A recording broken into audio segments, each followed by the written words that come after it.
Hello. Well, today I'm going to revisit something I had posted on Facebook a while back, but I never actually did a YouTube channel on it, or at least a YouTube video on it. So today we go back to the history of old Rappahannock County.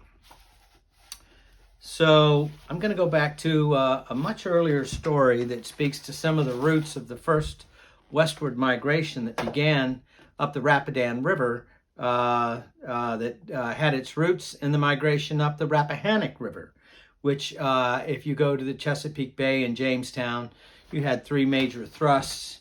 Obviously, you had the James River, and there were others, York and what have you, but the James River come up in the bay a bit more, and you've got the Rappahannock River.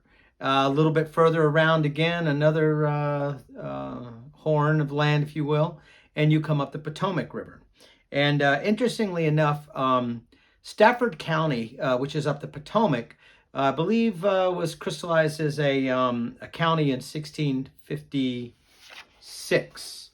Although that could be 1651. I'll have to check me on that. But old Rappahannock County was crystallized in 1656. Now, the interesting thing, you didn't see Spotsylvania County until the 1700s, later on. I think it's 1721, thereabouts, and 1736 for Orange County. So you have a very late occurrence in terms of the arc of people exploring and coming inland. You had much earlier explorations up the James River, and in fact there were serious altercations back in the early 1600s. They were already above Richmond with plantations and plantings, and that was part of the problem. So anyway, let me get to this. So this is something I think it's foundational. I think a lot of people would appreciate this knowledge. Old Rappahannock County introduction, early explorations and adventures. The first settlement of white men in Virginia was apparently that made by the Spaniards. Menendez de Aviles Pedro, I believe, probably on the Potomac River. He commanded the Spanish Armada, which carried Philip II back to Spain in 1559. And in 1560, he was commanded by royal order to examine the Atlantic coast of Port Royal, South Carolina. When he went to Florida in 1570, he had, according to the records, established a mission at Axicon in the Chesapeake Bay region. So that's an interesting name, Axicon, and this is 1500s.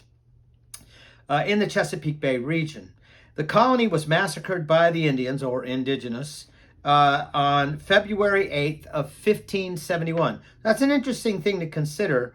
The lost mission of Axicon in 1571 on the Potomac, or in that area. The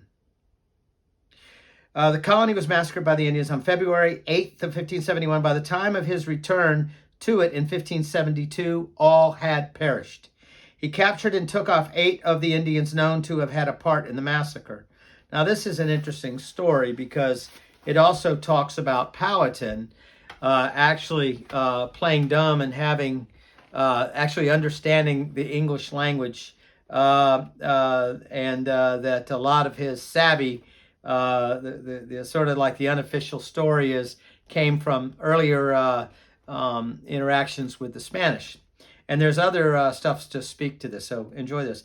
This might be regarded as closing of a tragic incident were it not for the fact that Mosco, M-O-S-C-O, who appeared to have been the descendant of one of these Spaniards, befriended the English, taught them military tactics effective on the river against the savages in the wilderness, guided their explorations, and helped them to secure food supplies. He stands out as one of the Indians whose friendship made possible the permanence of the English occupation of Virginia. And this gets us to Captain John Smith.